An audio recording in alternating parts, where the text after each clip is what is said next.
Good evening, Chris. How are you? Rob, I am good, if I'm going to be honest with you. Gulpity gulp. Gulpity gulp. I've learned some lessons the last while with regards to how to operate a slick and refined podcasting / YouTubing / doing stuff on video. What do you think of that? Good. How's that going? Well, it's going okay. I've got myself a new mic, which is nice. It's I'm wearing a t-shirt, but I'm wearing a t-shirt, Rob. It's like faux pas, but it's too warm. I don't have the flowery shirts that you do. You know what I mean? I'm a black t-shirt. I'm wearing t-shirt a t-shirt too. Oh, are you? Well, you're probably wearing white because you're slim. I wear black because I'm fat. You know what I mean? And I don't mean PHAT, which I am, but it's slimming on camera because camera adds weight or takes weight away. I've got on my nice. What do they call it? Periwinkle blue or powder blue or whatever? Periwinkle blue. Flip me. You were raised in the mountains, my friend. So, Chris. Yes. We're here for the weekly dose. We are.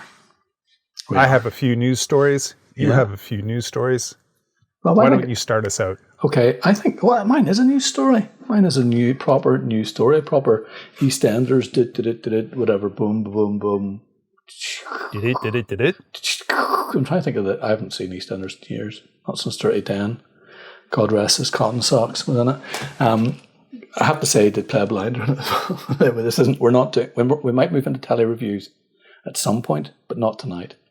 I'm going to talk about the sad loss of Paul Fusco, who died. You said it was today, and the internet, the Wikipedia said it was the 15th. Today's the 16th, isn't it?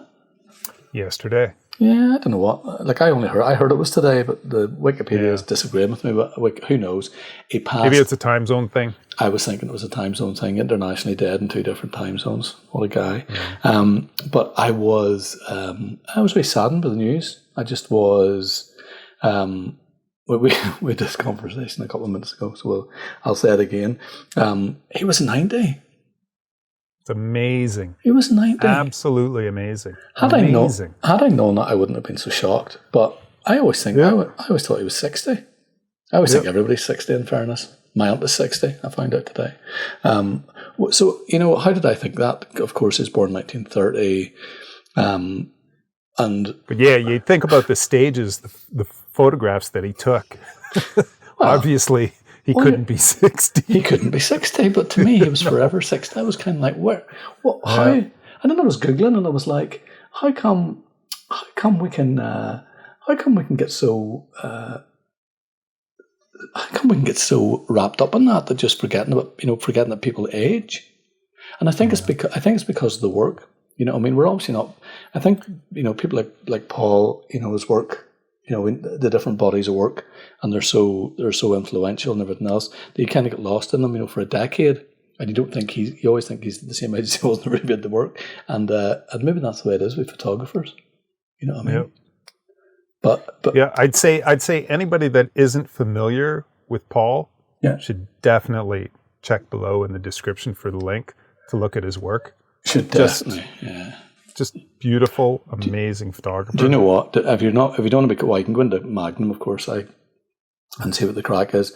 I like to go slightly alternative routes with stuff like that, and kind of go on a bit of a hunt. And today, geez, Rob, I tears my eyes, lumps in my throat, and I was just like, how can that happen? I wasn't drinking. I'm very weepy in a drink. I'm a weepy drinker, but I was sober. And I was looking at, well, I'll tell you what, that's my news, okay, but let me just say, alongside that, there has to be something that is, that sits alongside that, and it's the RFK Funeral Train. Which is amazing. Gorgeous work. Right, gorgeous work. But you look at it and you're like, I know the work really well, and maybe I'm just teary today, I don't know what the crack is, but, I'm looking at it and, they're talking about, how Robert was kind of seen as this, the guy who was going to pull everything together. After the speech with Martin Luther King that we all know about, he basically wrote it kind of on the way. It wasn't even written down; it was kind of just notes. He delivered this amazing speech, and of course, the race riots that happened after Martin Luther King was killed in Indianapolis, there was very little trouble. I think it was down to the speech. So you start doing that, and then you go into photographs of the time. and it's not to do with Fusco. It's just Fusco has led me on this journey after his bloody death. Do you know what I mean? So the power of his work. So I'm on it, and then I'm like, okay, well, let me find out a bit about this. So I went on and started looking at YouTube videos of the speech, and then I went in and looked at not the assassination, but the Ambassador Hotel, the kind of events that unfolded that were being filmed live. And you go into that, and then you go in and look at the, who were the assassins, who did it. I want to find out a wee bit about it. So you go in, you listen to the speech, you're moved by it. You look at the train photographs, you're moved again, and you're like, 2 million people lined the route, and you're like, that's incredible. You know what I mean? Mm-hmm. And of course, at the end of it, the CBS did a thing. It was like a 7-minute YouTube thing, and they were talking to people who had witnessed it. And the first guy they talked to was just crying. He just couldn't believe it. He just was crying. He says, 50 years ago, can you believe that, 50 years hence, that I'm still so raw? And you're like, that's so moving. And then you go into the guy that killed him, you know what I mean? And, he was a Jordanian who was 5'5", and he killed him because Robert had promised Israel planes. So it was all political. But then at the end of it, you find out that actually there's a whole thing where there was actually two assassins. And the other guy, the guy's still in prison. He's still in California. He can't remember anything about it. They now reckon there's a big hole. You know what the crack is. You go down that route. Yeah. But anyway, so there we have these photographs that are flying out there. And, there's news guys doing photographs. Photographers from the day in LA that are covering the piece. Then you have Fusco's works. You have this meld of documentary, and you're getting a real sense. So you're back, and you're back at the event. And of course, Fusco's work importantly is in colour. Yeah, if you haven't seen the book, go and get the book. First edition is, I couldn't believe this. This can't be right. I was on the Magnum site, and it says that you can buy a first edition, $99. That'd be right. Wow. I don't think that's right. Wow. It says there's a few still left, but it's a steal. Well, it says very limited numbers, of course. But let me read this here. That's a steal. So anybody who doesn't know what the work is, let me read this to you, and you'll soon go and get it. In tribute to Robert F. Kennedy's raw empathy, his determination to make lives better, his insistence that the government is untroubled to all black, right, rich, and poor. Okay, we know where he came from in that.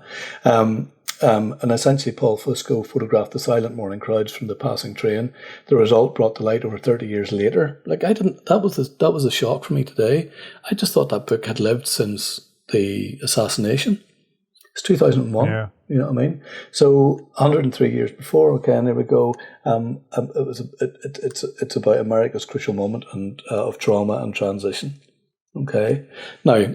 That's fine, and let me link into a wee quick one, if you don't mind, after this. The work that I kind of knew about, the two pieces of work I know quite well, are, and this is nice because there's a wee bit of wit to this, is Sense Relaxation, Blow Your Mind, right? Which is 1971, I think. It's the fourth or fifth edition of 73, but it's I think it's 1971, right? But listen to this here, and it's a book about it's a hippie book, okay, about that he is taking photographs for, okay. So he's written it in cahoots with a guy called Gunther, right? And I know the work. I've seen the work before, and I'm interested in it because it's not necessarily a photo book. It's a book about discovering yourself. You know, I mean, it's this hippie kind of Californian sense about rediscovering yourself, not necessarily with drugs. Okay, so you have these really beautiful black and white images, and they're kind of close-ups and portraits, and it's nice. It's a nice work. But whenever you know it's Fusco, of course, you're like, okay, in hindsight, it's important. But I went into Amazon, right, to see what the crack was, and I came across a guy. I can't remember his name. I'm going to say his name. His name is Phil Lauro Photography, right, and he's written a 4-star review for the book, right. And let me just say this to you because it's incredible. It really cheered me up after hearing it that Paul had died. I was just reading about Paul Fusco and his brilliant photojournalistic work, starting with Look magazine. Okay, so we go into a wee bit of history and then moving on to freelance after Look's demise. Right, it goes on and on and on, and it says that right. We used to play. He talks about this book, and he went to a hippie school in San Francisco, 70 to 74. We used to play a book a game from that book, which was bizarre, wild, and pre-New Age groovy hippie games, including the infamous Gunther. I'm going to bring this back. The Gunther Hero Sandwich, right? So Gunther's the co-author. Right, listen to this. This gets better. I won't read it all because it's a wee bit offensive. I had always wondered where that name came from. Everyone was supposed to lie on the floor together closely, spooning style with their eyes closed, and then tactically feel tactically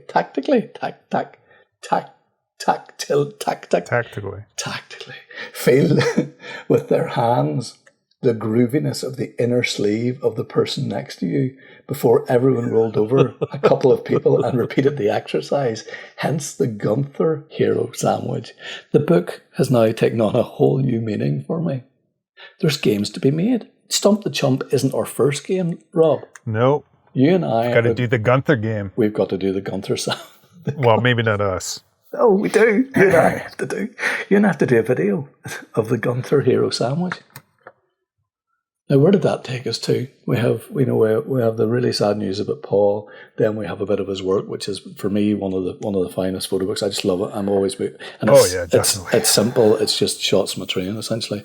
But you've guys. For me, the family of it's 6 or 7, is it? Standing. The people saluting, the guys standing on the fence posts. Every shot's kind of burnt. Now, I've been reading now that they now have a second edition which has 67 or something new photographs in it.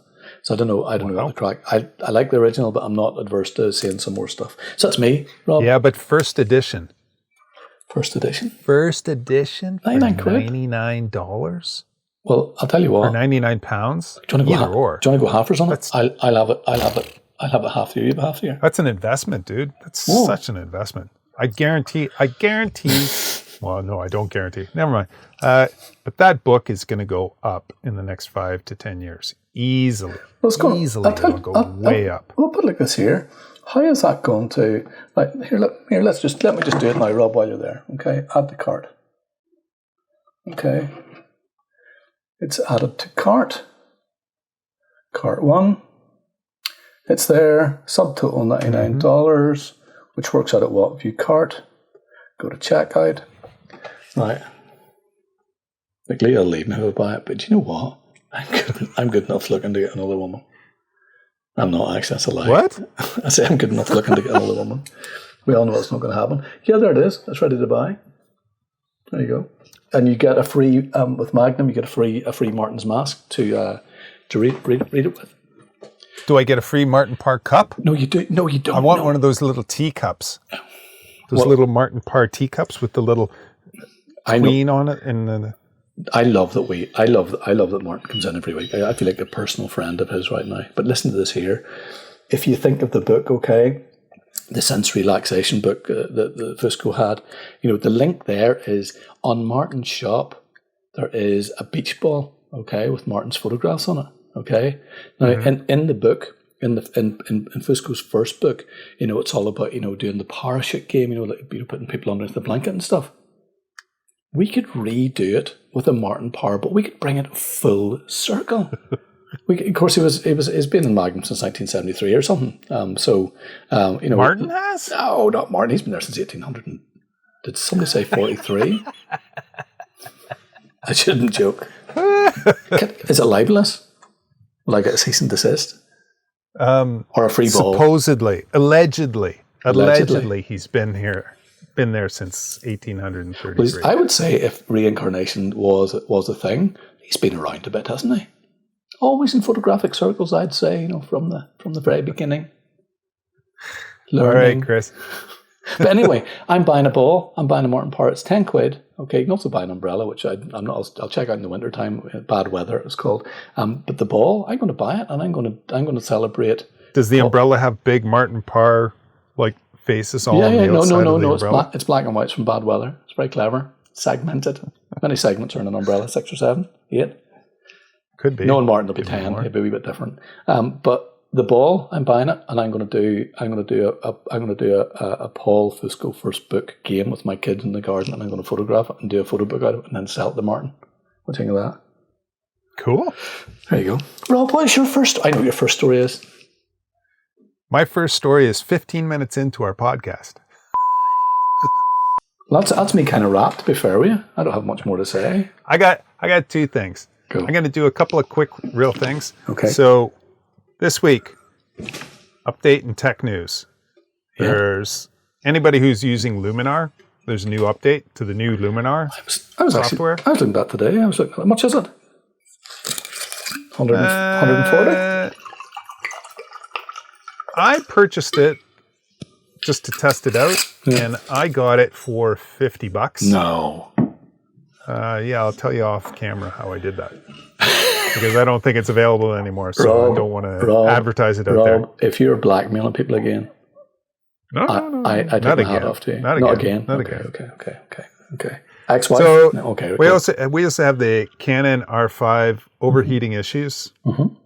We have all the new Nikon bodies that are coming out. All the regular bodies that were already there, the Z6, Z7. Now they're coming out with S bodies, new and improved, blah, blah, blah. Okay. July 28th is the big date when Sony is going to come out and announce the new A7SIII. So sounds nice. Yeah, I don't want to get into like the he said, she said, and the Canon Rob, versus Nikon. Rob, get into it. But who said listen, what? You're not going to use 8K RAW. You're not going to use it. Get over it. Mm-hmm. If you think you can use it, that's great. But you're not going to, because you don't have the hard drive space. And you're never going to resolve 8K RAW video on anybody's screen.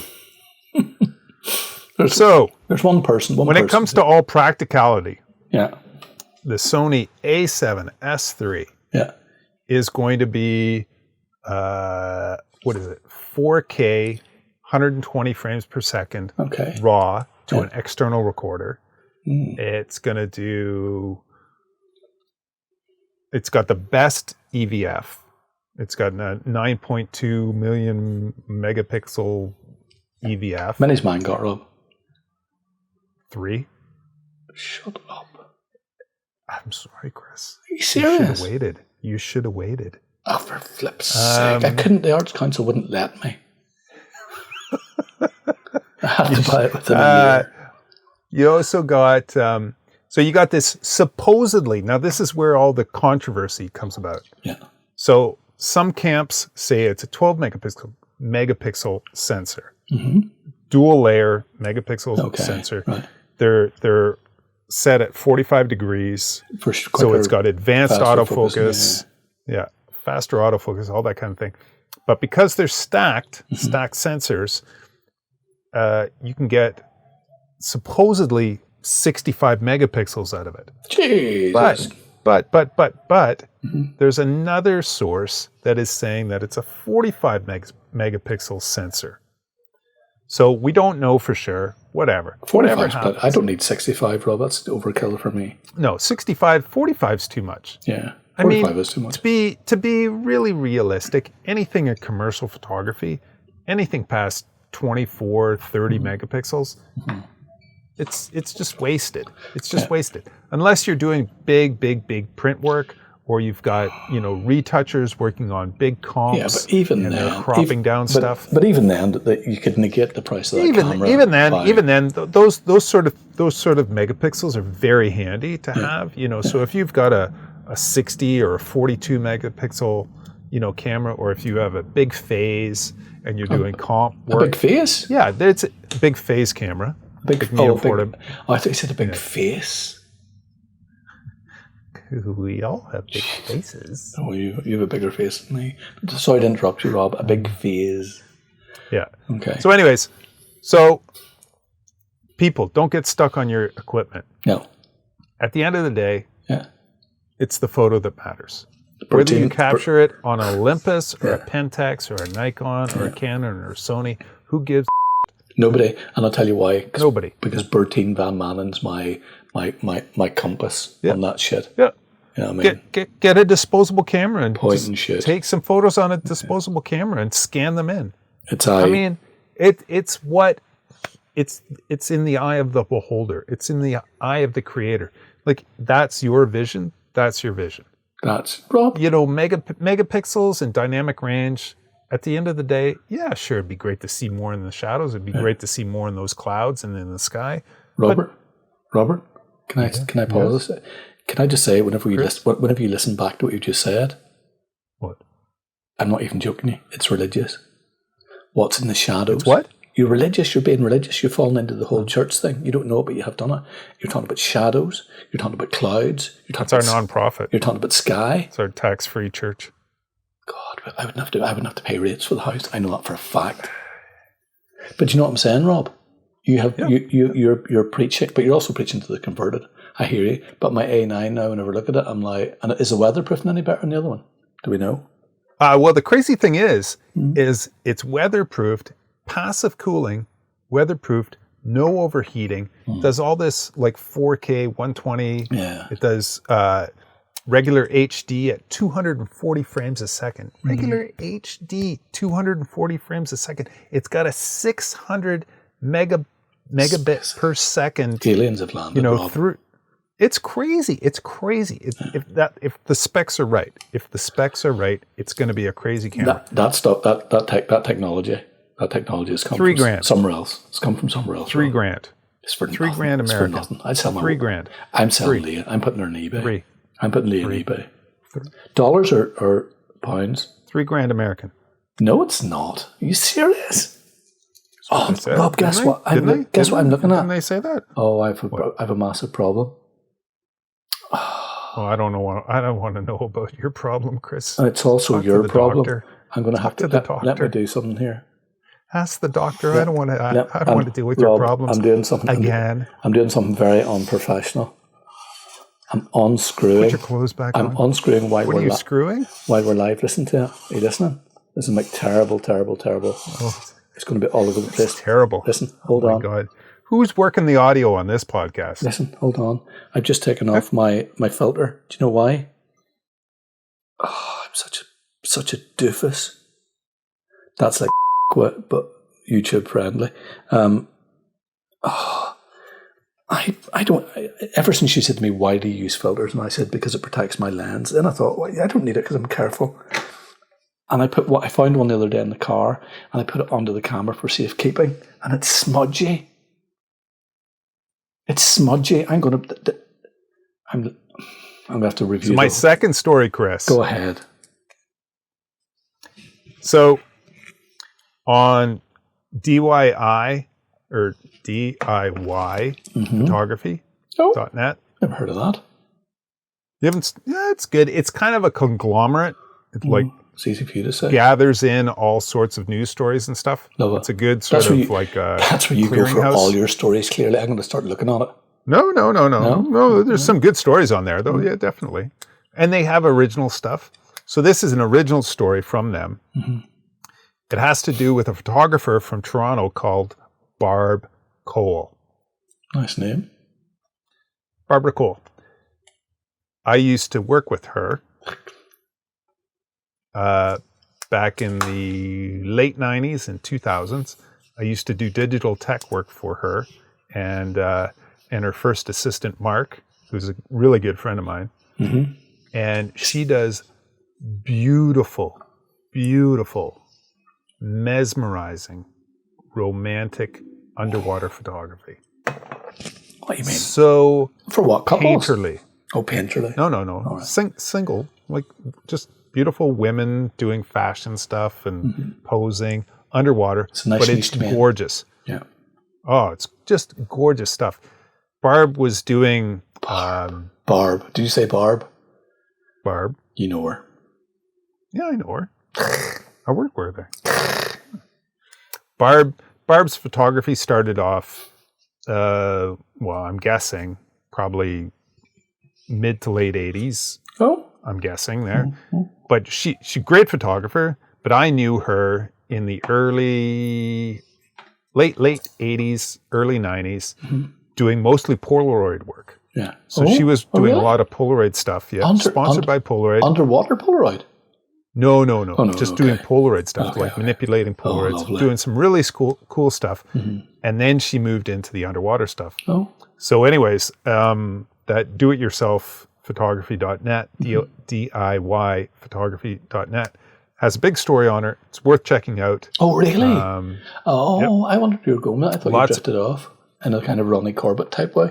No, I get what you're doing now. Yeah, I love that, but I love that sort of stuff. So the Polaroid stuff is nice. It's good. Oh, her Polaroid stuff. Like, you got to check out all of her stuff. All of her stuff is beautiful. It's very romantic, very painterly stuff. You've never come across as somebody who liked romance. Do you read poetry, Rob? No. Never. Very rare. I'm gonna read you a poem right now. Oh, I can't. The book's not here. My son Patrick got his first poem published today. Oh, wow. I know, it came in the post. Yeah, it's called Squid. It's brilliant. It's all about a squid. But anyway, I won't read that too because it's not photographic. Although the ink. Barb Cole, beautiful photography, underwater stuff, Toronto photographer, worth checking out. Link in the description. You're so, Rob, you know what? We're up at a time, are we? Pretty much. You got a last story? Quick one? It's not a story. It's just something I want something I want people to go and look at. I want people to go and 2 minutes, yeah? Yeah. I want people to go and look at Ewen Spencer's website, ewenspencer.com, for a bit of a bit of inspiration. There you go. I gave him a lift one time. He was doing a talk in, I don't know if it was university or whether it was Belfast Exposed, but I gave him a lift to the airport, and he kind of does youth culture stuff. Really, really like contemporary. He used to do stuff for the face and stuff. But anyway, go on, look at his photography, look at his films. He's got 4 films up. He also has a shop. He's been selling some nice prints on Instagram. But go and look at it. Go and look at the stuff. It's beautiful. It's beautiful. There you go. EwenSpencer.com. Link in the description. Yeah, link in the description. It's magic. Absolutely magic. And he's a cool cub as well. I'll tell you afterwards, we had the funniest conversation in the car. I couldn't repeat it. Let me just say, whenever I dropped them off, my mouth was still open. He was a cool candidate for sure. Okay, that's me, Rob. Great. We ended up. That's amazing, Chris. I was nearly crying at the beginning. Did you hear my voice being a bit crackly? Yeah, it's very. I do. Yeah. Okay. People, please go down and check out Paul's photographs below. Inspirational stuff. Amazing. Yeah. Yep. Thanks, Chris. Rob, I'm looking over to you and I'm gesticulating. So we can do these screen grabs. You're very welcome. Is that us? That's us. Oh, Rob, I'm going to miss you. Miss you too, Chris. Geez, you know what? I'm still recording. Like, it's all going to be. It's going to be smudgy and maybe not there at all. Oh my gosh. Bye, Chris. Bye, Robert. Bye.